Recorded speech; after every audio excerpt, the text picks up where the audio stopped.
With each passing year, studios, mainly Square Enix, have really pushed the idea of action-oriented JRPGs as their new norm in their extremely long-standing franchise, Final Fantasy.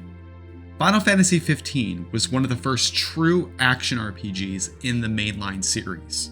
While this was a huge pivot from the series norm of either turn-based or active time battle, many others took this as a great way to move the series forward, but it also alienated people like myself who prefer the old-school approach. Odin here. When it comes to the Japanese role-playing game genre, which is subjectively better for you? Turn-based or action-oriented? Each has their pros and cons, and I'm going to take your time to talk about them. But before I begin, let's get that limit break gauge up by subscribing, liking, and most of all hitting that notification bell for more content. Without further ado, let's get on with it. In the Japanese role-playing game, or JRPG genre, having a clear and defined battle system is important. This can make or break your game, as a majority of the time the player will be invested in this system. If it sucks, your game might as well be down in the water. For many years, the JRPG genre has been known for the turn-based battle, or pseudo-turn-based, which is active time battle, for the battle system of the genre. The turn-based approach has been highly coveted as the tactical approach, where each attack was meticulously planned. Then, there was active time battle, where you would wait for your turn in a more actiony rhythm, which allowed for more engaging combat. As years went on, the turn-based formula evolved over the years, with new franchises like Shin Megami Tensei, Persona, Trails, and Expedition 33. Towards the middle 2010s, with Final Fantasy XV, the idea of an action-focused battle system was at the forefront. This was called Active Cross Battle, or AXB. This was big at the time. Players like myself were used to a different style of play. This was the start of an idea that Japanese role-playing games did not just need to be turn-based.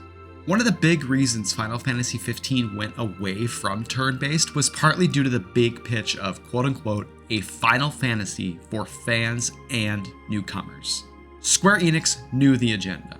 They knew why a large portion of players did not want to play their long-standing franchise, so they made a hard pivot. That pivot surely was Whiplash. It was also proof that the games could be action-focused as well. Look at Final Fantasy XVI. That may as well have been a Devil May Cry game. It was great! Surely, this was the start of a new era. But there are some drawbacks to action-focused gameplay, just like turn-based. There is no perfect battle system, surely. Each has their pros and cons, whether it is purely turn-based like chess, active time like Final Fantasy VII, or action-oriented like Final Fantasy XV or XVI. There is great things and bad things about each and every one of them. First one, turn-based. Turn-based games are universally known as the, oh god, this is so freaking boring, battle system. There are no iframes, there are no dodge mechanics, you just pick your move on your turn and hope for the best. When you choose your attack, it is meticulously planned, unless you just button mash attack. Which, there's no shame, sometimes you just need to grind and get through those battles. One of the biggest reasons why turn-based is so well coveted is the planning approach. You feel really good when you annihilate a boss after planning out your moves in succession. It being purely tactical and well executed. But one cannot ignore that waiting for each turn can feel like a slog. The only way to sort of address this could be that each turn is on a timer. That is where active time battle comes into the picture. Active time battle is like the light hybrid between purely turn-based and high-octane action. You make your move and you wait for your timer to reactivate for your next attack.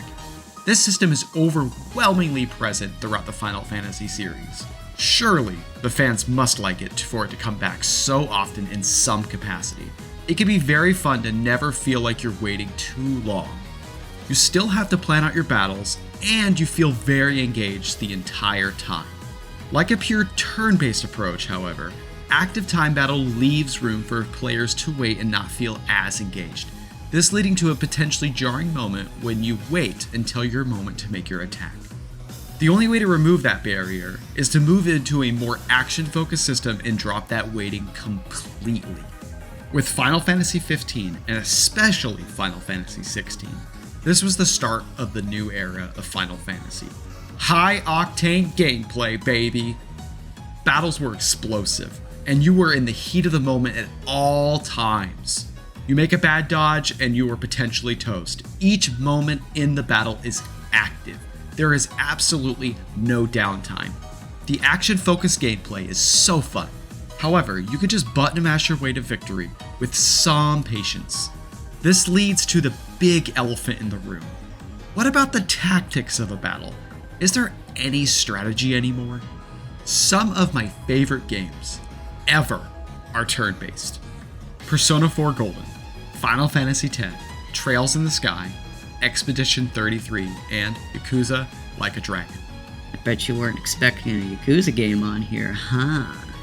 Each of these games are turn-based in some capacity, but each all have something that sets them apart. This makes them feel all unique but similar in some regards.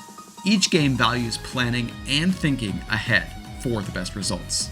Persona 4 Golden has that one more system that really benefits you to know the weaknesses. You hit that weakness and you get one more turn. Pretty simple in concept, but the whole idea leads to planning of a well-designed party down the road.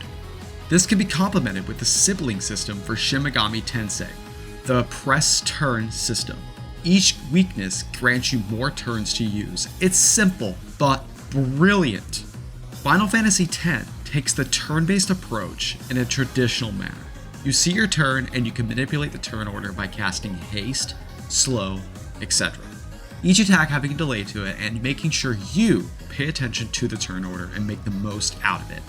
Then there's Trails in the Sky, which goes back to the approach much like Final Fantasy X. You have a turn order and then you manipulate the turn order with buffs and debuffs.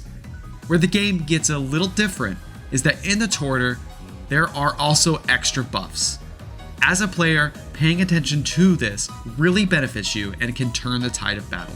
It's so much fun! After that is Expedition 33. This game takes elements from games where you have the turn order and you have some action elements thrown in there. When you make attacks, button prompts will be on screen and then you can have extra damage or just fail the attack if you miss the prompt. The same applies to being attacked. You can dodge or parry at the right time to avoid damage or get an extra hit. For a turn-based game, it feels very engaging and action-oriented. It's also phenomenal, by the way. Last but not least, there's Yakuza Like a Dragon. This game has a similar battle system to Expedition 33, but also your job dictates your moves too. You make attacks and press the right button at the right time to get the extra damage. Where this game blends action in a different way is that you have an AoE, area of effect. These attacks hit multiple people if you choose them at the right time. This game was a huge departure from the beat-em-up genre Yakuza 1, 2, 3, 4, 5, and 6. And honestly, it is one of my favorites ever. But that leaves room for the action-oriented approach. How do those fare? What about that dilemma? When Final Fantasy XV was announced, it was already known that it was going to be an action-focused game. Immediately, that turned me off, but I gave it a chance because it looked like Kingdom Hearts and I love that series. Also because I do not mind action games. Some of my favorites are Devil May Cry, Monster Hunter, and Dark Souls. All of those games are extremely action-focused in design. Action games have a lot of dopamine-fueling moments. A big reason why it is so popular. Dodging attacks at the right time slows down. Attacking the right spot and the tail comes off. It is really fun. But at the same time, I don't get that brain fuel. I just got the rush. Where Final Fantasy 15 and 16 lost me, and not saying they're bad games by the way, they are well regarded, is that the planning and execution is not as apparent. Some things are just lost. In Final Fantasy 15, you can get by just pressing attack and dodging at the right time. And the same goes for Final Fantasy 16. With the right time dodge, your victory is almost guaranteed. While this is fun at times, I feel the planning is lost. Planning in a JRPG feels very important to me. Typically, you have a party, and each member of that party fills a role. When you add the action part to it, it is really cool, but how do you balance it out? A great example of blending action and turn-based is in the recent Final Fantasy VII Remake project. These games do a great job at blending both.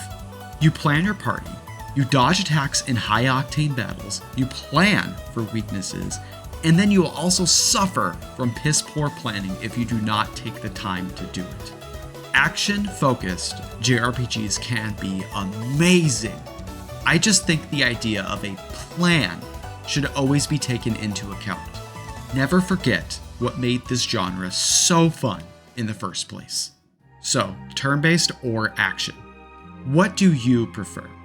As the JRPG genre evolves, so are the tools and community that surround it. The genre will inevitably change, and how it is today will not be what it is tomorrow. Games like Expedition 33 take the turn-based approach and make it very engaging in the process. Final Fantasy VII Remake and Rebirth go to the action-focused route while keeping the active time DNA at its roots. Both have wildly different designs, but also allow for the planning and execution of that plan. Recently, we got the Dragon Quest I and II remake. This alone is huge because it makes sure classic gameplay is not left behind and also allows for room to improve. This is also evident with Octopath Traveler. The future is very bright. Developers are getting more creative and more players are piling into the genre. I am so excited for what's in store. If you like these videos, remember to please like and subscribe. Odin here. Have a Zantetsuken day. Peace out.